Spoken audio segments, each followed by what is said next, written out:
chéri xorom si ëpp na xanaa da laa rëcc daf ma rëcc xanaa jëndaloo ko xorom excellent waaw excellent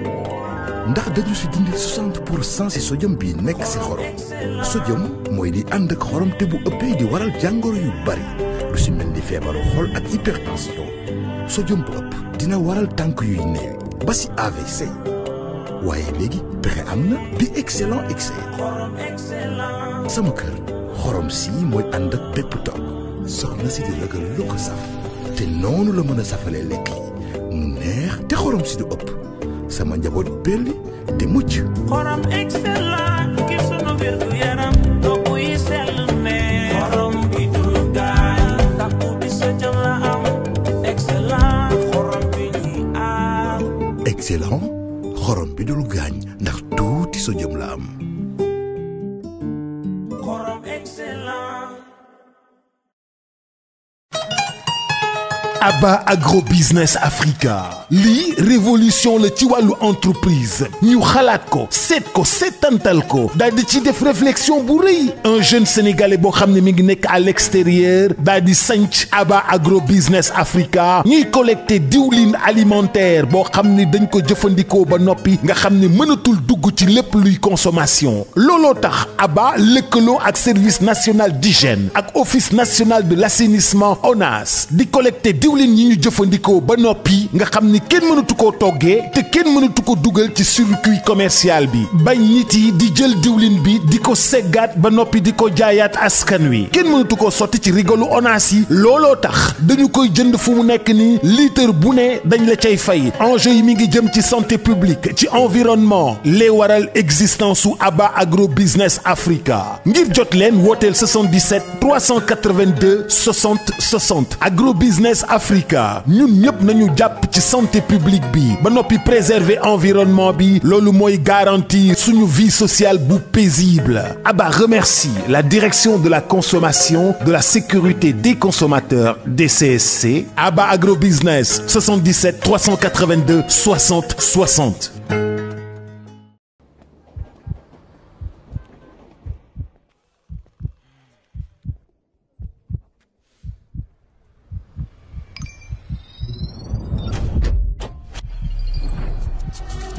Téléchargez l'application OneXBet et profitez de la variété des sports à tout moment et n'importe où.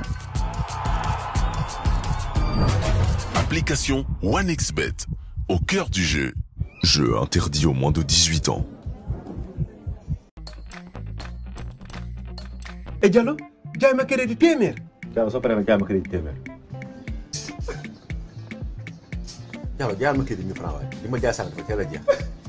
ah déedéet kay si mu ngi ca tool yi. Diallo kii da koy lekk. maa ngi lay waat. jaay ma 2000 francs ndax moom li ma bëgg boobu. sonn naa trop si jënd kii bi loolu mënul nekk. et sonum xanaa ne koy expresso. déedéet nekk ko expresso de. gis nga offre net 500 bu expresso di nga am ñaari giga. téeméer dong. te mun a def tax 24 heures bu boobaa di nga ci mën a def lu bëri. loolu neex na de. waaw ak expresso kenn sonnatul jëlal 500 francs defal dièse 111 dièse nga activé net 500 bu expresso am 2 gigas de connexion doy te yomb teg ci 24 heures lay valable. madame maa ko sagal de may ko connexion. expresso.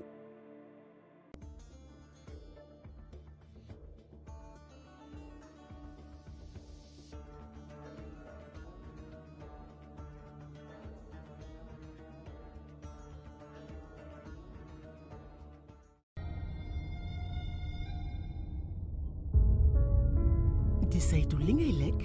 farata la ci sa wér-gu-yaram moo tax soo bëggee lekk gu neex te di wàññi sukkar taamul Sucria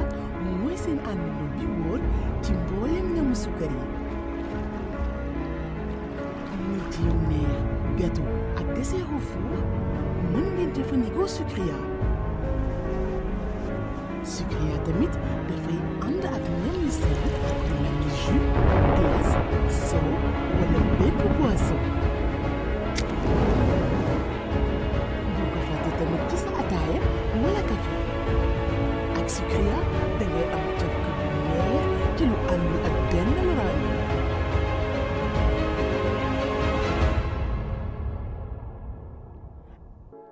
njëg gi xéewale lool teg ci Sucria mooy bégal Sénégal gépp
BES Quincaillerie, business, entreprise sénégalaise. Vente de peinture locale importée avec une qualité supérieure. Ruchimelni, Ondinea satiné de Sénac pour la finition, Catex, peinture intérieure et extérieure, l'enduit pour bien protéger vos murs et les rendre lisses, peinture Gilatex pour vos impressions, peinture seigneurie comme le Soitec, le Pontex 1300 et 1800. Fer local et importé, béton, outillage, accessoires, menuiserie, électricité, matériel et produits d'entretien. Bu ngeen bëgg su ngeen ñëwee fii di ngeen ko fi fekk. BES, situé sur la route de Mbour, à l'entrée de Ngexor à 100 mètres de la station Elton, Boy de Dakar. Wala ngeen fekk ñu rond-point EDK Maris. Numéro de téléphone yaa ngi nii di 77 171 77 41 wala ngeen woñ ci 77 633 20 00 wala 77 318 07 84. Quincaillerie Générale BES, business entreprise sénégalaise, tout pour le bâtiment. damay junj rek ñu wax ci phosphate bi am fële ca Matam parce que xam ngeen ni Serigne Gueye Diop bi nga xam ni moo di ministre du commerce et de l'industrie dem na foofu benn affaire la wax dafa ni Matam sera un hub de développement industriel mu ngi ko wax ci rencontre boobu nga xam moo di comité régional de développement bu amoon foofu. Le ministre de l'Industrie et du Commerce, accompagné de M. Ibrahima Thiam, secrétaire d'État au développement des PME et PMI, petites et moyennes entreprises, petites et moyennes industries,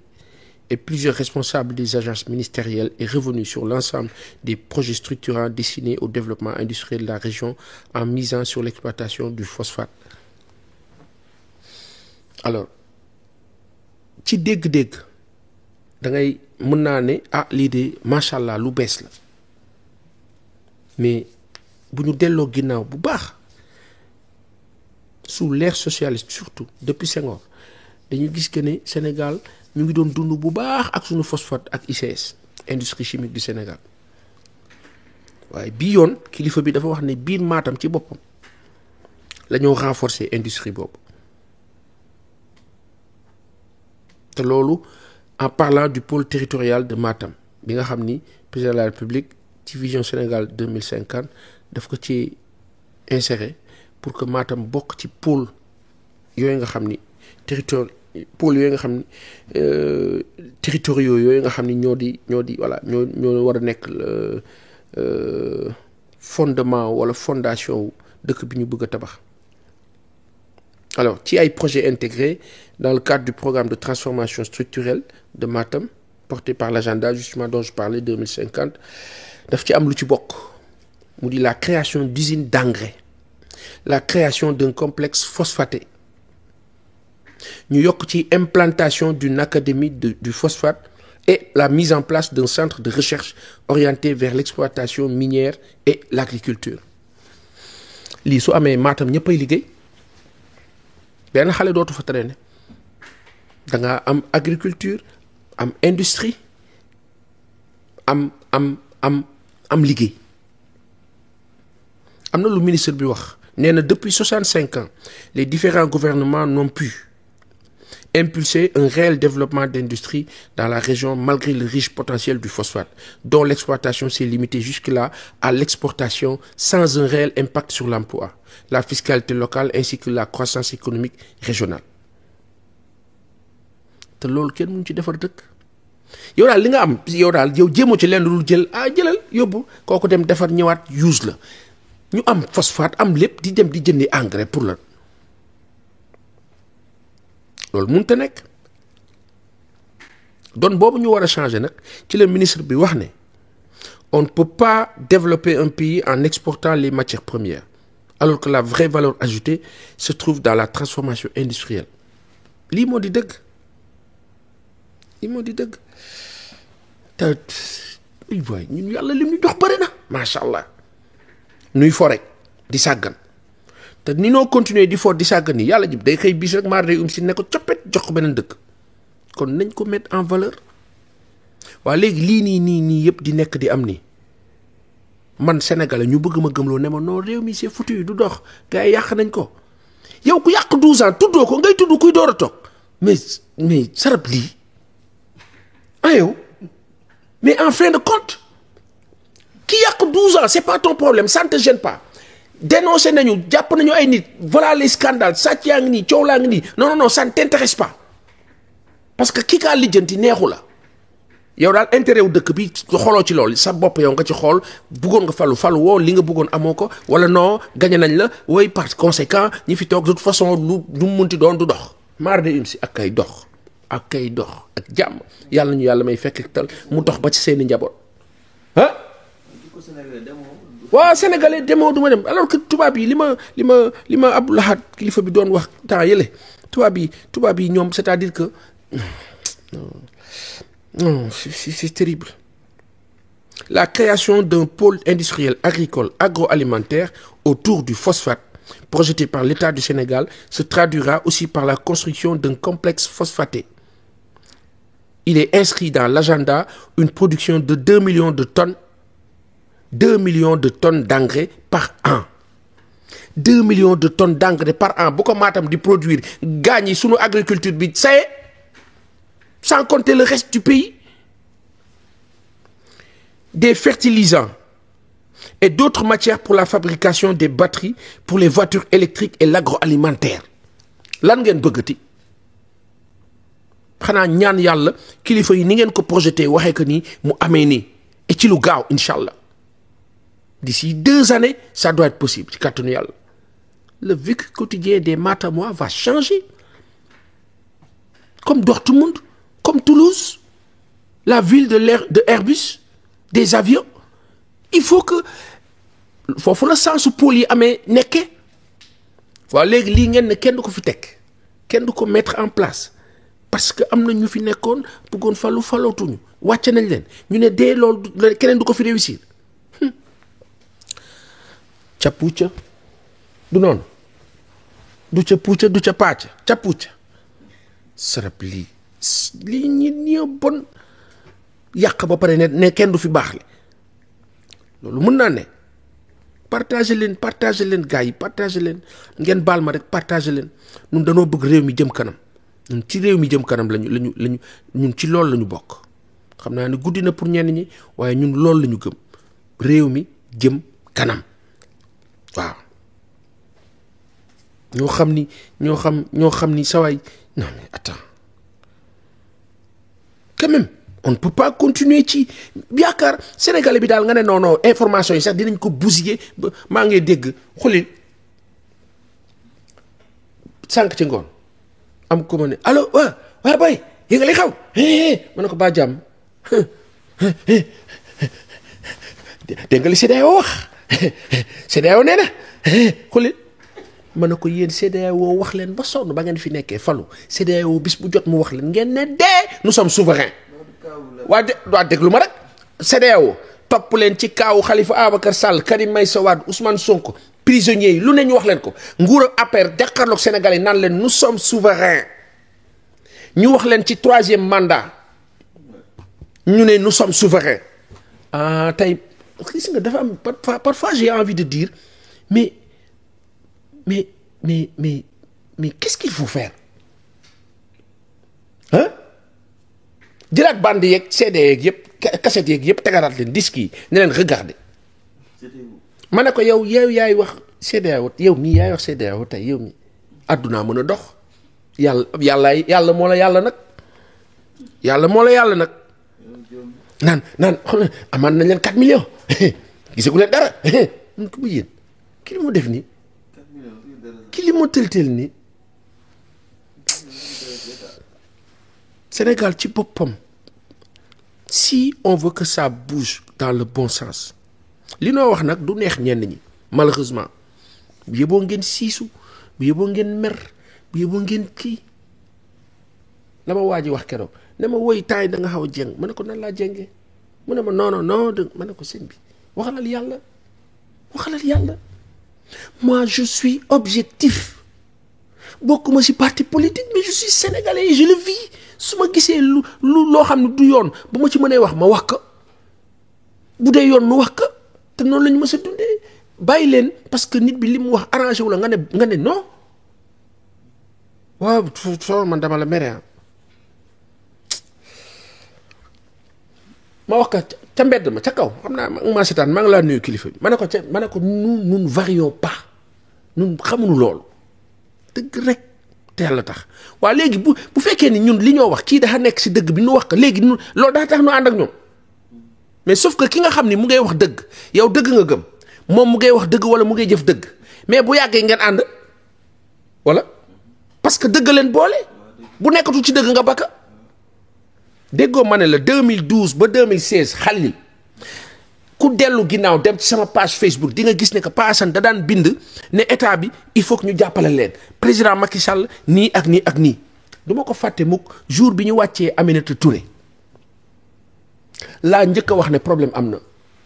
yoon bi dina dëng dama ko bind président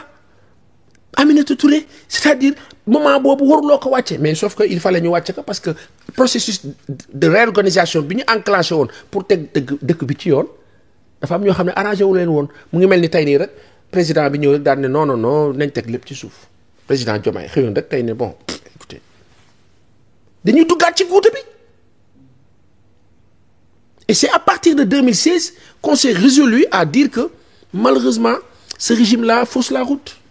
te loolu dañu ñaan yàlla bu mu dal ñi waa ñii nag man Baye Assane man ak samay limite ak sama ñàkk xam-xam je vois que ñu ngi ci yoon bi bari na ay faay yoo xam ni dinañ ko wax ci nii wala ci nële mais taxul ñu gis dëgg bi nangu ne ñii kat ñu ngi ci yoon bu baax bi il faut les encourager les soutenir et les renforcer ñoom nag ñu am yërmande si ñun lii fi ne di te nag yàqkat yi moom nañu am bët si ñoom rek te bañ leen faale di leen teg nii rek bu ñu amee fu ñu toll rek ñu ne leen ni calmer waat leen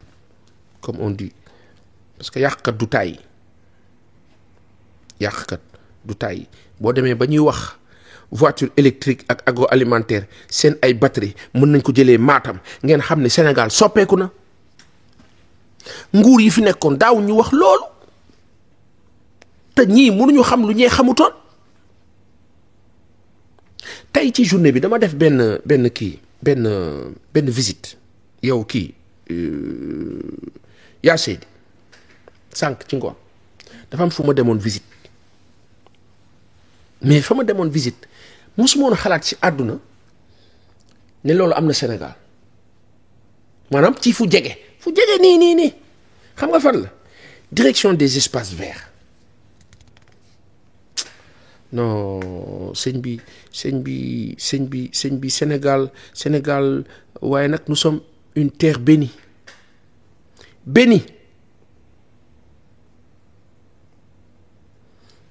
xam nga bénie nous sommes une terre bénie macha allah dama demoon ci kii bi nu mu tuddati ci direction espace vert bi nekk Cambérène mais c'est que foofu li ma fay romb yëpp musuma xalaat ci àdduna ndekete c'était un immense parc de 10 hectares 10 hectares ay cité la quoi ay quartier la mais c'est-à-dire un parc magistral et majestueux air pur Cambérène ku xam cité Faysal rek dugal cité Faysal rek jàll ca wet ga saay nanu sant sunu borom ndekete espace boobu Khalil li xew fii c'est-à-dire maanaam foofu yow daal dañ la fay nommer DG tu as un budget tu es pépère tu n'en parles pas tu es dans ton coin on t'oublie et tu gères ton budget direction des espaces verts ñooy defar pelouse stade Amitié les espaces verts de tous bords au palais petit palais primature c'est eux ndekete parc boobu parc la boo xam ni xam naa kilifa bi ak ma seetaan dina reeba son non Khalil dama lay il faut nga woon ñii seetaan benn affaire il faut nga woon leen ko faaw nga woon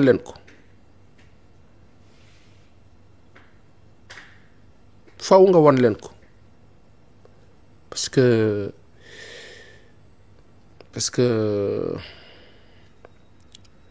c'est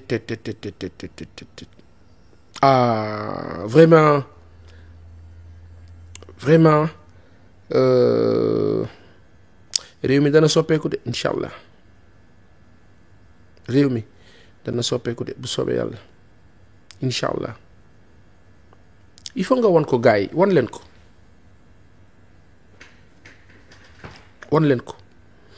leen bërëb bi ma demoon parce que il faut que yaakaar et ce qui est grave et ça nguur gu bees gi yéen war ngeen ko xam toute la communication de ñi bëggul business bi changer c'est quoi faire de sorte que ci nopp nit yi ñu jaaxle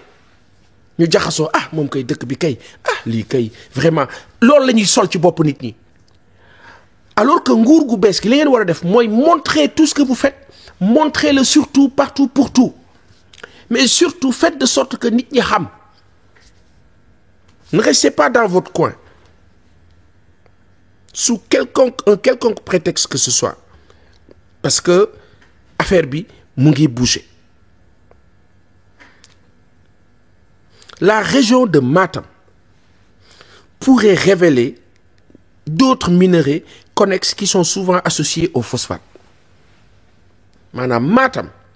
am na yeneen ni jumtukaay ak yeneen possibilité yu fa nekk ci ay minerais ci loo xam ni ci suuf si laa jóge di ay richesse ay ressources minières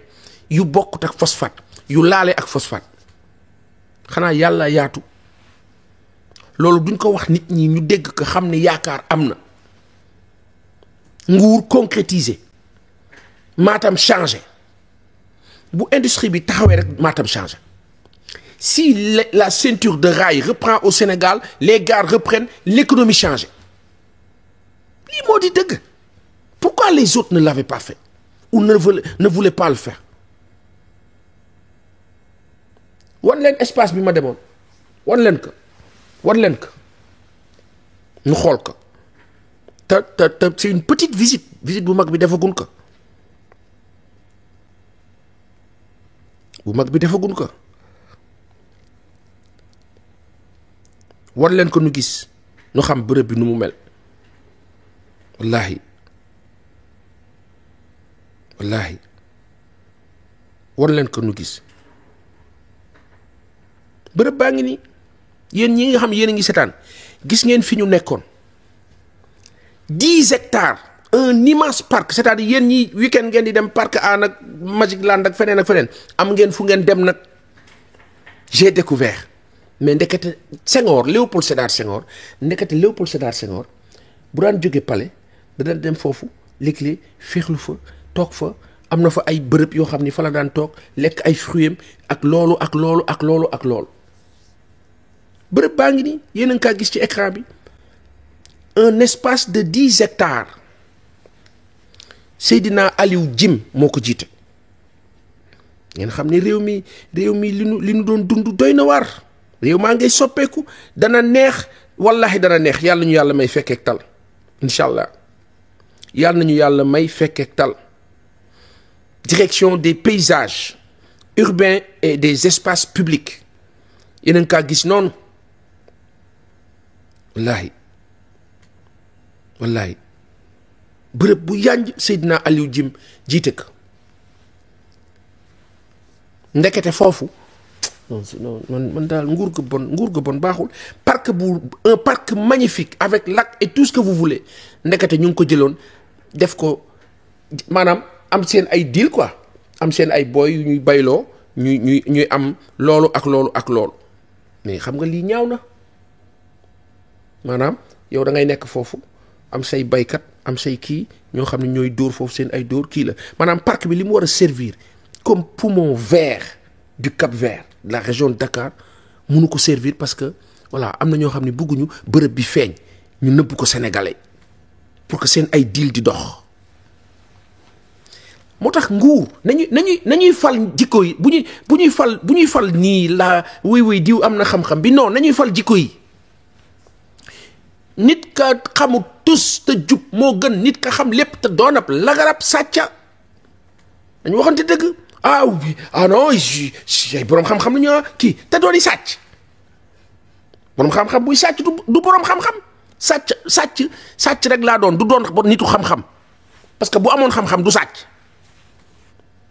problème la un parc magnifique dinañ ci ñëwaat incha allah rabbi dinañ ci ñëwaat bu soobee yàlla Seydina Aliou Jim monsieur le DG jërëjëf ce fut une après-midi magnifique c'est-à-dire que nga yor sëb kurus rek bu dee da ngaa wird di dox ndànk ci parc bi fajar wala tàkkusaan di julli ci yonent bi sallallahu alayhi wa sallam nga xam ne yàlla may nanu mais comment se fait-il que autant d'opportunités et de possibilités qu'on nous les cache? C'est un cynisme qui ne dit pas son nom. C'est terrible. C'est terrible. C'est terrible. dëkk bi faut que ñu dem c'est-à-dire que même les médias il faut que ñu jàppale ñun am ay possibilités c'est-à-dire que am ay possibilités nag doo xaar ñu jàppale yow da ngaa jóg dox ca ba ñu fekk la sa mais même nos confrères chers confrères yéen ñi may seetaan jamono bi te chaque jour ma wax leen ko mais sortez revoyez les paradigmes sortez forcément du compte rendu un compte rendu n'est pas forcément l'info c'est de la narration nañ dem ci beneen niveau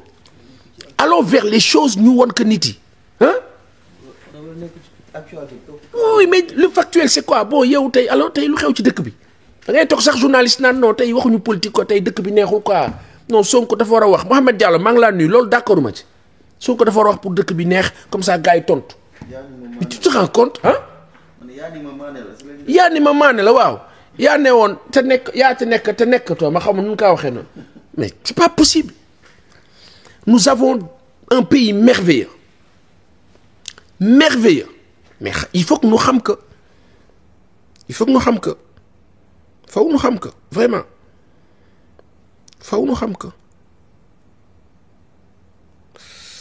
faw ñu xam que député bii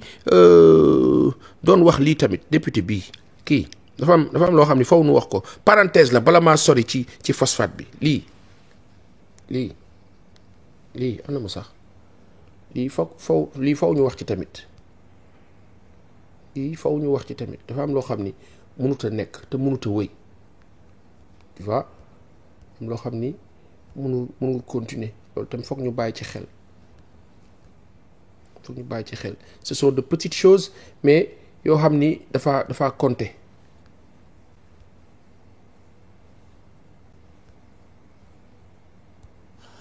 avec la cœur meurtri. déedéet. je parle nag avec la cœur meurtri. Voilà, elle parle avec la cœur meurtri entre guillemets c'est-à-dire il faut que ñu comprendre benn affaire c'est vrai que duñu ay tubaab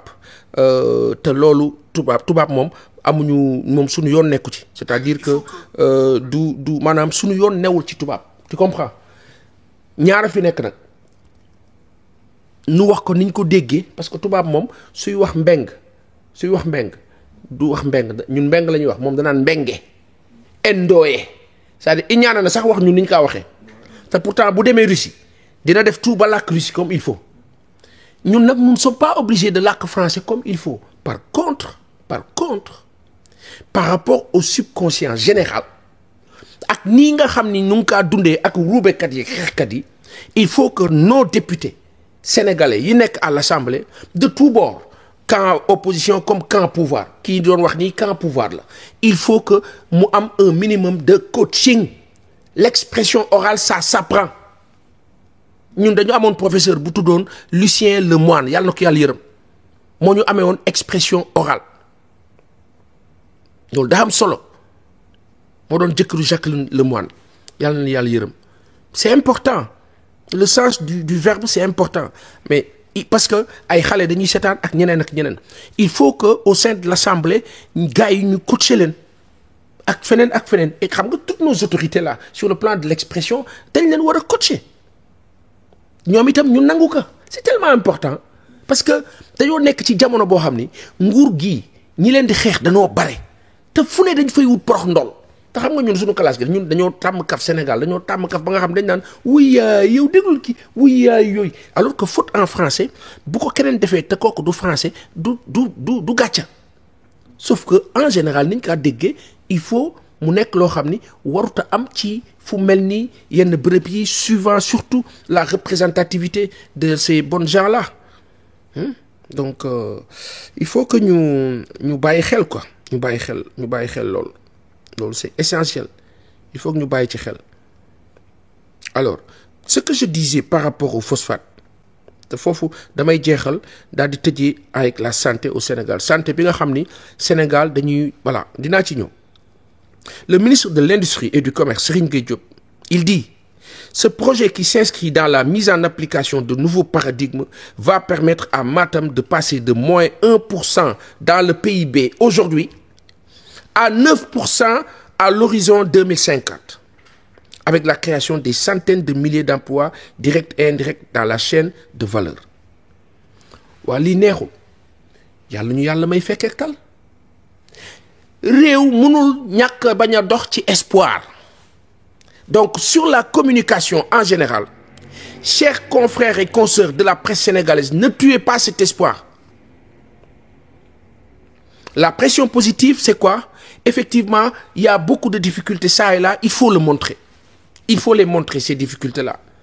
mais il faut pas aller dans le sens de sukkandiku ci difficultés yooyu pour ne non du dem maar day si lii dem yàlla ko xam waaye njort bu rafet am na nguur ga bon daf fee nekkoon di def loolu ak loolu tey ñu bëri ci ñuy yuuxu ngeen àndoon sa ne pat nag